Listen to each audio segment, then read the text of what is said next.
নিস্তার নেই। ঘন্টার ব্যাগটা হাতে নিয়ে বাড়ি ফিরে আসলো অনিল আর তার বাবা। দুজনের মুখে চিন্তার ছাপ। এই ঘন্টা থেকে কি আসলেই তাদের নিস্তার নেই? দুদিন পরে হুজুরের দেওয়ার ঠিকানায় তারা যায়, তাদের গ্রাম থেকে বেশ খানিক দূরে। এবার অনিল তার বাবা আর অনিলের এক চাচাতো ভাইকে সাথে নেয় সে।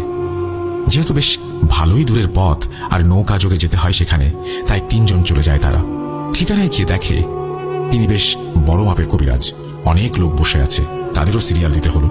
তারা পৌঁছালো দুপুরে, কিন্তু সবকিছু শেষ করে যখন তাদের ডাক পড়ল তখন পড়ন্ত বিকেল। চারপাশে রোদের রেখা ক্ষীণ হয়ে আসছে। তারা যখন কবিরাজের কাছে সেই ঘন্টা দেয়, কবিরাজ তা দেখে নিয়ে আগে সব শুনে নেয়। তারপরে বলে, আপনারা ঘন্টাটা রেখে যান, 7 দিন পরে আবার আসবেন। আমি 7 দিনের মাঝে এটা নষ্ট করে দেব। তারা যখন উঠে চলে আসবে ঠিক তখনই কবিরাজ পেছন থেকে ডাক দেন আর বলেন, এখন তো প্রায় সন্ধ্যা, আর তোমাদের বাড়ি যেতে রাত হয়ে যাবে। যদিও ভালো বাইরের চাঁদের আলো, তারপরেও এই নাও, এটা হাতে বেঁধে নাও। এই বলে কবিরাজ তাদের তিনজনের দিকে 3টা তাবিজ এগিয়ে দিলেন। তাবিজগুলো হাতে বেঁধে নিয়ে তারা বেরিয়ে আসলো ঘর থেকে। চারপাশ কেমন অস্পষ্ট হয়ে আছে, ঝাপসা একটা অন্ধকারে। তারা হাঁটা দিল নদীর দিকে।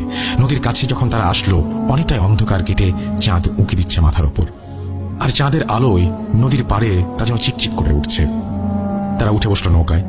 এদিকে অনিল বসে আছে মাঝের দিকে, অনিলের বাবা বসে আছে সামনে, অনিলের চাচাতো ভাই তখন নৌকা চালাচ্ছে। বেশ কিছু দূর এসেছে তারা। এর মাঝে অনিলের বাবা নৌকা চালাচ্ছে তখন। মাথার উপরে পূর্ণ চাঁদ, নৌকার সাথে পানি ধাক্কা খাওয়ার শব্দ আর ঝিরিঝিরি বাতাস, বেশ ভালোই লাগছে অনিলের। এর মাঝে এতদিন পরে আবার সেই ঘন্টা থেকে মুক্তি। ওখানে যাওয়ার পরে শুনেছে এই কবিরাজ নাকি এমন কোনো কাজে ব্যর্থ হননি, তাই এবার আশাটা অনেক বেড়ে গেছে তার। এবার হয়তো মুক্তি পাওয়া যাবে। এসব চিন্তা করতে করতে চোখ লেগে এসেছিল অনিলের। হঠাৎ একটা মহিলার চিৎকারে ঘুম উবে যায়। তারা তিনজনই দেখে নদীর ওপার থেকে একটা মহিলা জোরে জোরে তাদের ডাকছে।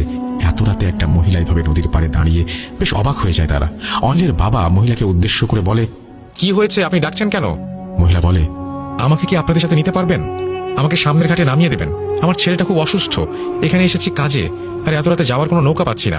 এই উপকারটুকু যদি করতেন। অনিলরা দেখলো একটা মহিলা এত রাতে এখানে, তারাও ওইদিকে যাচ্ছে, তাহলে সাথে করেই নিয়ে নিক, যে নামিয়ে দেবে। অনিলের বাবা নৌকাটা পাড়ের দিকে নিলেন। তারপরে মহিলা নৌকায় উঠে বসলো। মহিলার হাতে একটা কাপড়ের পোটলা। নৌকায় ওঠার পর অনিলের বাবার সাথে দু একটা কথা হয় মহিলার। নৌকা চলতে শুরু করে। সবাই চুপ, চারপাশে শব্দ ছাড়া আর কিছুই নেই। অন্যরকম নীরবতা চারপাশে। মহিলাটি নৌকার একপাশে ডান হাতের কয়েকটি আঙুল দিয়েছে পানিতে। হঠাৎ অনিলের চাচাতো ভাইয়ের চিৎকার, চাচা সামনেটা কি ভেসে আসছে? অনিলের বাবা তাকিয়ে দেখেন সামনে সাদা কাপড়ের মতো কিছু একটা ভেসে আসছে তাদের দিকে। অনিলের বাবা নৌকাটা কোনোভাবেই যেন এদিকে সরিয়ে নিতে পারছেন না। ভয় তার মুখ ফ্যাকাশে হয়ে গেছে। অনিল তখন বাবার সাথে ধরে